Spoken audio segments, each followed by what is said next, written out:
We're for it, yeah. We're for it, yeah. We're for it, yeah.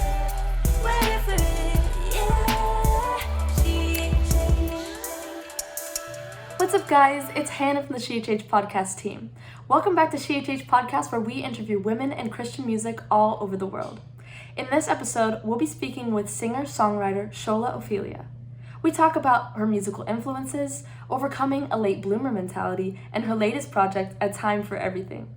Be sure to follow us on Instagram and TikTok at SheHH Podcast and join in the conversation. Thanks for tuning in. What's up, guys? Welcome back to the SheHH Podcast. I'm Hannah, and I'm here in Dallas, Texas with Shola Ophelia. So, Shola, how are you feeling? I'm great. Thanks for letting us chat. Thanks for coming in. Yeah. Like, for real, it's fun to talk to people. Yeah, it's exciting.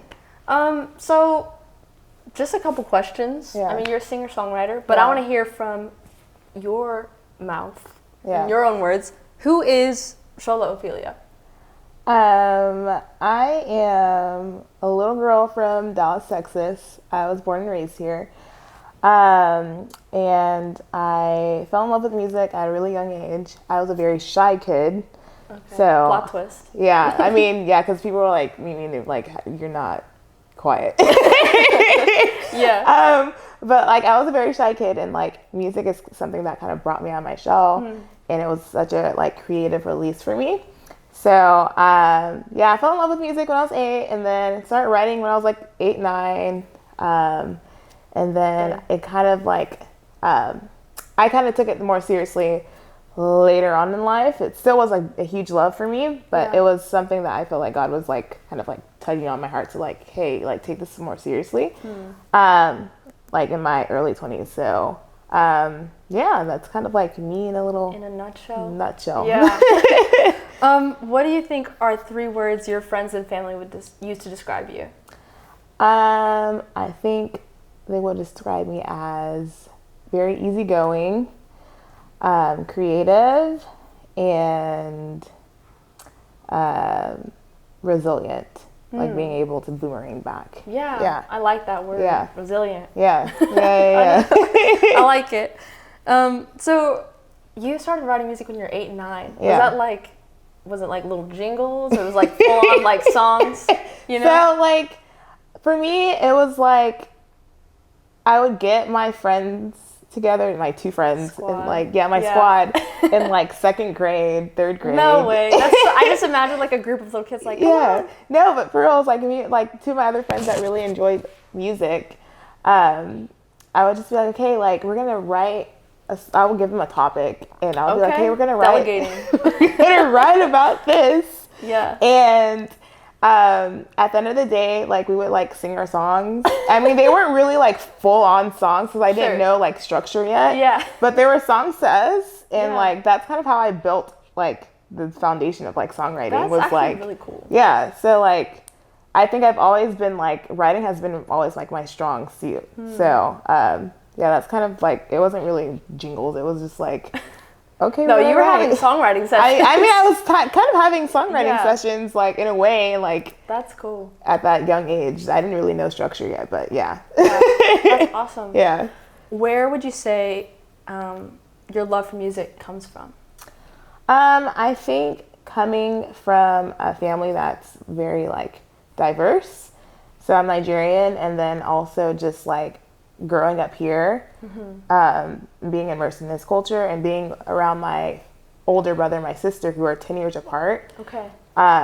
So I would listen to music that that they were listening to, all kinds, all kinds of music, but also having that Nigerian background, of that diverse, the drums and that tropical type of vibe, but also having the R&B, background from my sister and my brother, listening to that, and then later on, when I found my faith, also having that background of gospel and CCM and all that stuff. Your family is just big on music, would you say? I would say just the culture itself, just Okay. like I said, my sister and my brother were really, a lot of it came from my sister and my brother, listening to a lot of R&B, people that were literally the blueprint for R&B. So yeah, I think a lot of it comes from my sister, my brother, and then having that like cultural background. Yeah, definitely. That's really cool. Yeah. So I don't know if you remember this, but we actually met at a Tori Kelly concert back in like 2018. Yeah. Like I feel like I feel like your face was like familiar. It was so like, brief. It was so brief, and also like I was all like going to concerts like back and forth, like back then before like COVID. Like I was like a concert like goer, and I would meet so many people, and then I would like be like, I follow you on Instagram, but do I know? No, seriously. Yeah. I just remember, I just have this memory of you, me, my friend, and then Eliana. No. Who was that girl that was with us? I don't remember. Oh, Elena. Yes, so sorry if she's listening. Whoops. But I just remember like sitting on the stairs and then being like, you guys had, because it was what, Tea with Tori? Yeah. You guys won Tea with Tori or something, right? Yeah. Tea with Tori. I think I won that. Yeah, I did. That was the gospel. For the gospel concert. Yeah. At the Majestic. That was so fun. Yeah, it was.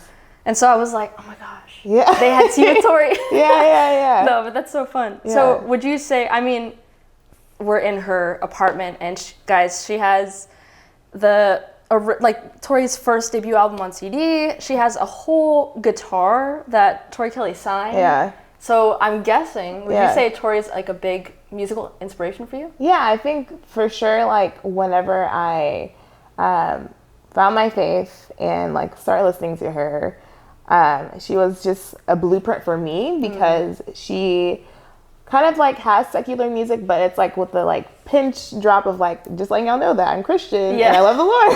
Make no mistake. For sure. And I think that's like something that I took on with my own music is like I want to have that like it is like kind of secular, but it's also like I want people to realize like I am a Christian. Yeah. And I want them to relate in a way. And I feel like that's a way of like spreading the gospel and relating to like not people that are just in our like little Christian bubble, but like everyone. Right. And I feel like Tori Kelly's that person that like people know inside and outside of like the Christian like she world. does that very well. Yeah. And I think there is kind of like that. I feel like it's getting less and less now, but for a while there's always historically been that secular music, Christian music. Yeah. But I feel like now we're seeing a lot of artists that are doing more so like God is a part of my life. Yeah. So he just infuses my music. I don't have to necessarily make praise songs all the time. Yeah. But I can. Yeah. You know? And so I think there's a lot of freedom in that. Yeah. And like you were saying, like it's kind of like a sneak attack. Yeah, you know, oh, you like that beat? But guess what? I love Jesus. Exactly. So that's how you get it. Yeah. No, but that's, so Tori, who else would you say are some of your musical influences?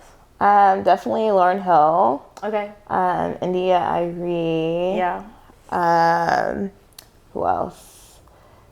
D'Angelo, JoJo, a lot of like R&B like JoJo. Yeah. No one knows who she is, I feel like. I feel like if you came from like our generation, you definitely know, but like I feel like, you know, like kids are like born like 10 years ago.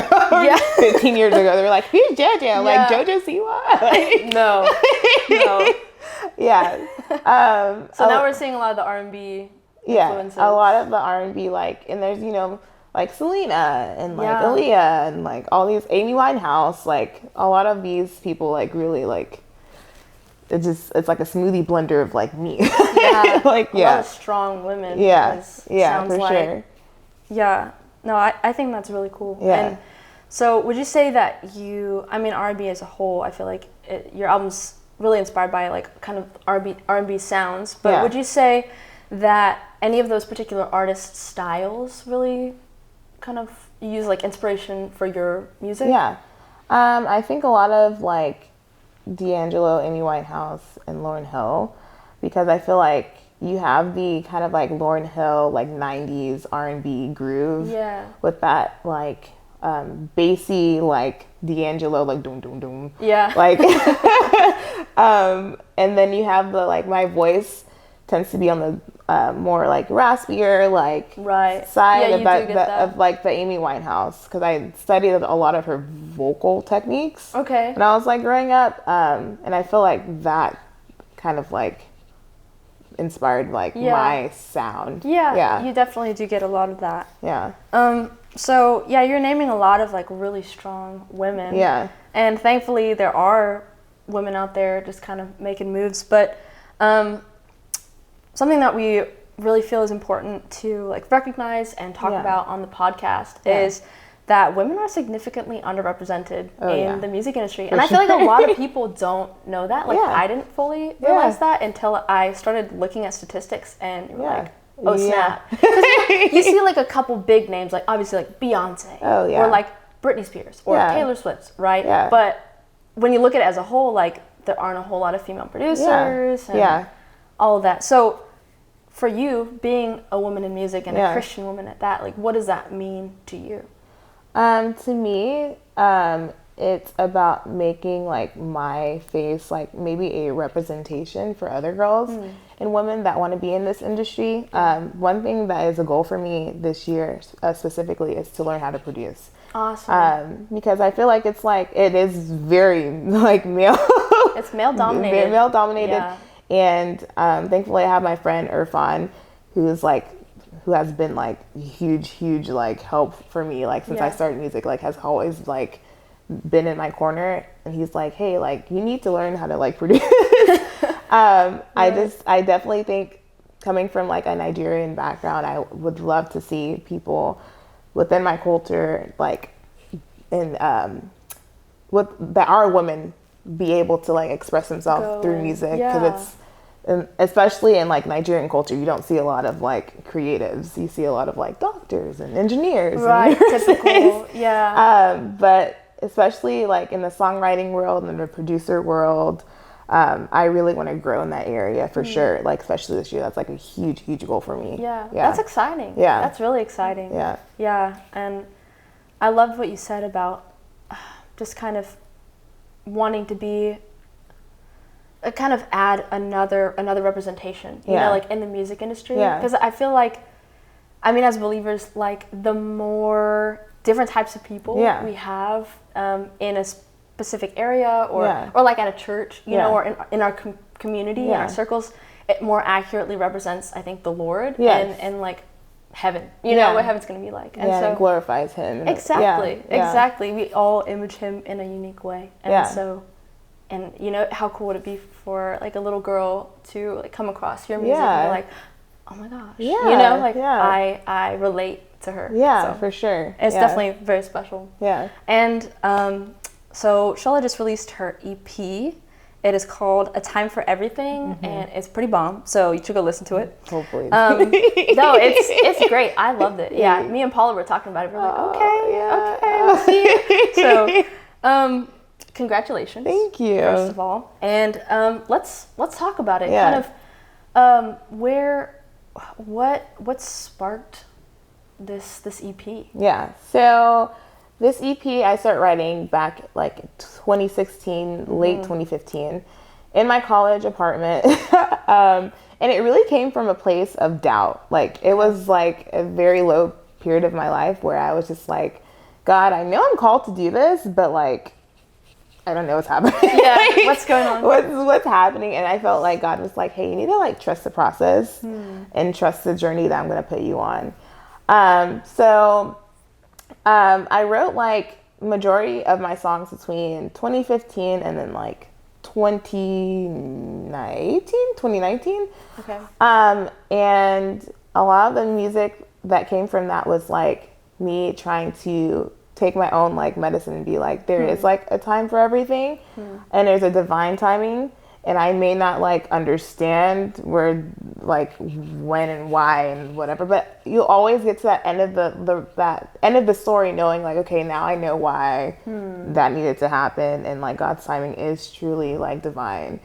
So that's kind of where it came from, and I got to work with my friend Irfan, like I said, and Jonathan Camacho and Christian, who were like, literally God just like dropped them in my lap. And it was just like the way it was like very divine timing, like I said. And they really just like were in my corner with like understanding my vision, because a lot of times you can like, you know, go to producers or go to like, you know, arrangers and be like, hey, this is what I envision, and they're like, I don't really know about that, but they were really much like in my corner. Good. And it came out way better than I could like imagine. Yeah. And that's so important, because you don't want to, that's like your baby, right? Yeah, so it's like you want to be very careful about who you let kind of make their mark on it. Romans 8:28 seems to be kind of a guiding verse for the project. Would you consider that to be like one of your favorite verses, or? So you said Romans 8:28? Are you talking about Ecclesiastes? So I was talking about Romans 8:28, where it says, and we know that all things work together, you know, for good to those who love God. Or maybe not. If there's other verses that are inspiring, that's what I kind of think. For sure. I think that God just makes things beautiful in its own like timing. For me, like I felt like I was a late bloomer. So like I always felt like, oh, like this is always late. Like everything in my life came late, late. And I had to like remove that negative like connotation that I put over myself, and it's like just very negative. So I really do think that like God's like timing and like what he says like he's gonna do, it's like what he's going to do, like his timing. Everything that's good's gonna work together, and that's kind of what I think on that. So going back to, you said you started writing back in 2016. I actually went through your Instagram and found you said that it was like going to music school, and that you loved the journey. So I mean, 2016 was about what, like 5 or 6 years ago, which is a good bit of time. So what gave you that final push to kind of say like, okay, I'm really gonna like finish this thing? So I think it was school. So it's a weird motivator, but I was studying to be a teacher, and between like that was like my prime, like I was going to school for teaching, but I was also in the studio. So like I would go to school, and then right after I would like drive to the studio. So it was like I was in teaching school, but I was also like learning everything about music at the same time. Yeah, that's a lot. So like for me, it was like I was kind of dragging out school, because it took me like 7 years to graduate. But I was, because I wanted to like focus on music, and I didn't really want to start the real world. It's like as soon as possible. I was like, if I like take my time with teaching and also take my time with music, and like I felt like God was also telling me like not to settle with this project. So even though it took like 4 or 5 years to like complete, it was also like I had no timeline. I was just like, as long as I like feel like, you know, these are good songs, I'm in love with them, I feel like they're gonna speak to people, and people are gonna relate, and I don't settle with what I want, like everything's gonna be fine. So not sacrificing like having it out quicker for just kind of it not being to the degree that you want it to be. Yeah, that makes sense. What do you think are some of the most practical lessons that you learned about making music throughout that whole time? I think it's important to work with people that get you. Because you can work with anyone. It can be like boring and it's like they don't really get you, but like these people like understood my personality and my quirks, and they understood like that I did not want to settle. Like I think oftentimes like artists are just like I want it, and they want that like instant like glorification and gratitude. Well, I had gratitude from it, but just like knowing that these people were going to take care of me.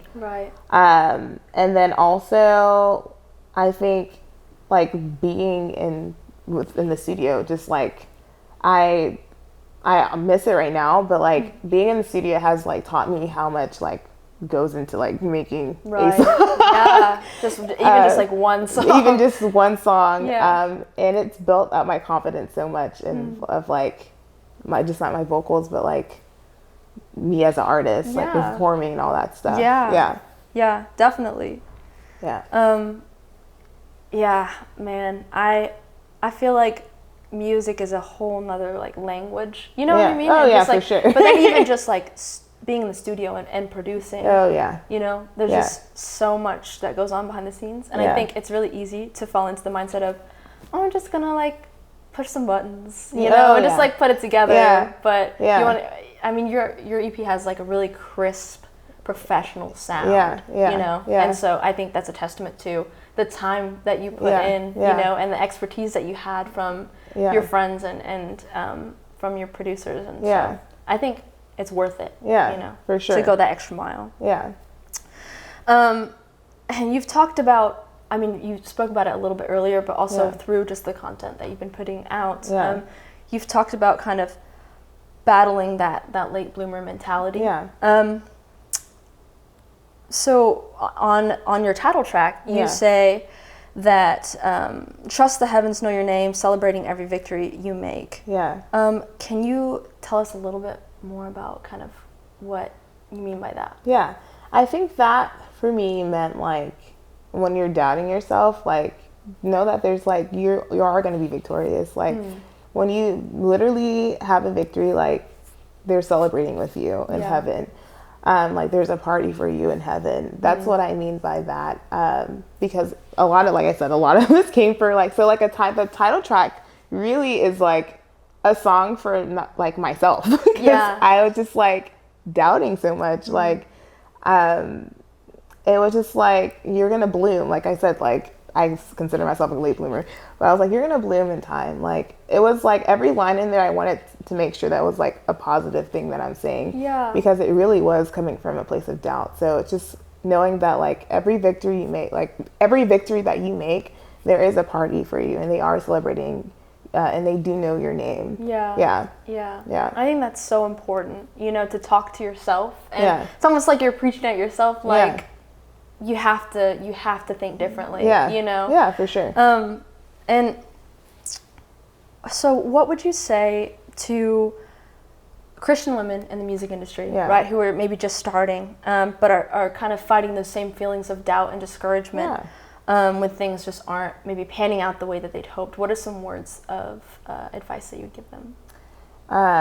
I think that it's important to like trust the process and enjoy the journey, because it's not an overnight thing. Like I'm still in the midst of it and I'm still in the in-between, but I think it's just literally just like trusting God and not like just like this lukewarm trust of like really truly trusting God with like if he's calling you to step out of the boat and like truly just go after like doing music and meeting people and collaborating with people, you have to do it.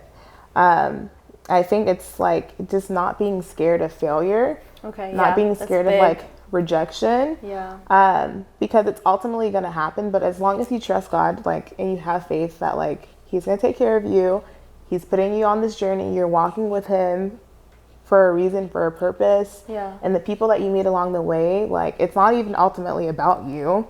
Like your gift is not about you.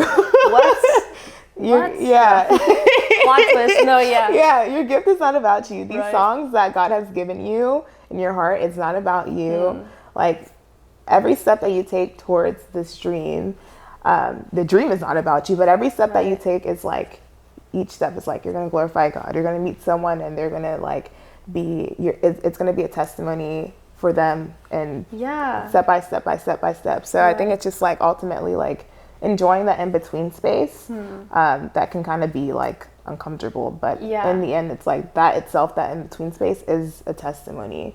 That's good. Just embracing that kind of messy, kind of work in progress state. I mean that's when you were like learning the most, you know. So. For sure. What do you think are some, we talked about Ecclesiastes and Romans, but what are some other verses that you feel like the Lord is encouraging you with kind of right now? I mean, you released your album, you know, you're still working on music, you're going to learn producing. There is a verse in Matthew, could be saying the wrong verse. It's okay. But just paraphrase it. It's like basically, it's like talking about walking with the Lord, like walk with me and learn like the rhythms of grace. And I feel like this last year was like me stepping into like fully like just being like, all right, I'm doing music and like I'm gonna release this album. Because I was a teacher, and I decided to like quit my job to like fully like focus on like music. Right. So like I feel like this whole past year of 2021 was me just like walking with the Lord and like holding his hand and being like, all right, I'm walking with you. Are you sure this is the right way to go? Yeah, and it's like learning how to take rest, you know, learning how to when to grind and like all this stuff, like, and like walking with the Lord and like really, like I said, fully committing and trusting him with where you're going. It's kind of scary sometimes. Yeah, and not like looking around at other people and like taking direction from other people, but rather like taking direction from the Lord and knowing that he has your best interests. That's important. So it's that verse in Matthew, I think it's like Matthew 23 or 28, something like that, but somewhere in there. It's somewhere in there. Yeah. No, that's powerful, Yeah. honestly. And I mean, that's like how we should be living our lives as believers. Yeah. You know, it's a lot of times we're like, okay, God, I'll let you have this, but this one, you know, I don't really want to go there yet. You know? And he's like, no, like, just come on. You have to walk with him in every aspect and it's of hard. your life. It's scary because it's easy to want to retain that control. Yeah, you know? for sure. So because it's your safety. Right, exactly. But I mean, that's so cool though. Just finally actually stepping out, and I mean, that's scary, quitting a job, you know, like a job that you have that is providing income and security. And just trusting the Lord. So what a testament to just the Christian walk. Yeah. And so you said that your career is just getting started. Yeah. And so we want to know kind of where do you want this to go? For me, there's another verse in Matthew. Matthew seems to be like shout out to Matthew. I think it's like Matthew 5:16, where it's like you being the light for other people to see, and for people to glorify God by seeing you being a testimony and being a light. Yeah. So I think for me, that is like my end goal, and not my end goal, but something that I choose to walk in every day. Is just to like, I don't care about being famous. I don't care about being my name being known in every single household. Yeah. I think for me, it's just creating music that people can relate to, and at any age. Yeah. Not just in this like Christian little bubble, but like anyone can relate to. You know, talking about heartbreak, talking about Jesus. Yeah. Talking about rejection, all these things, and just like being a testimony to that. Absolutely. So I just want to be a vessel at the end of the day, and not really worry about like, oh, like I need to be famous, I need to be known. It's really just being a light. Yeah. So that's like my goal that I choose to walk into every day. Yeah. Definitely. Okay. Classic SheHH question. Final question. And this is kind of big, so just take this as however you interpret this, will be good. No, it's nothing crazy. It's not like your Social Security or anything. No, but what do you want your legacy to be? Oh, it's nothing crazy. No, my legacy. So I don't want to be known just for like what I created. I feel like, apart from me being a musician, like me being a human being, I hope that like people would like remember me as someone who was kind, who like inspired them in some way, who was a light, who was a vessel, because ultimately like I think I've said this before, like my life is not mine. Yeah. So I just want to remember that, you know, apart from like me being like an artist or whatever, like if that was stripped away, like who would I be? Right. And I want people to remember that part of me. Yeah. So yeah. I think that's good. Yeah. That's great. Okay. Is that good enough? No, yeah, that's perfect. Well, thank you so much for just sharing your heart and I mean sharing your music. That's a scary thing too, you know?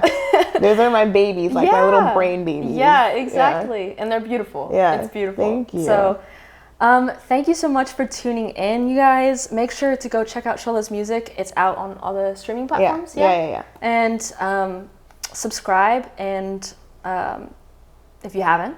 And yeah, join us next time for our little chats about music. But yeah, thank you so much, guys, and we'll see you next time.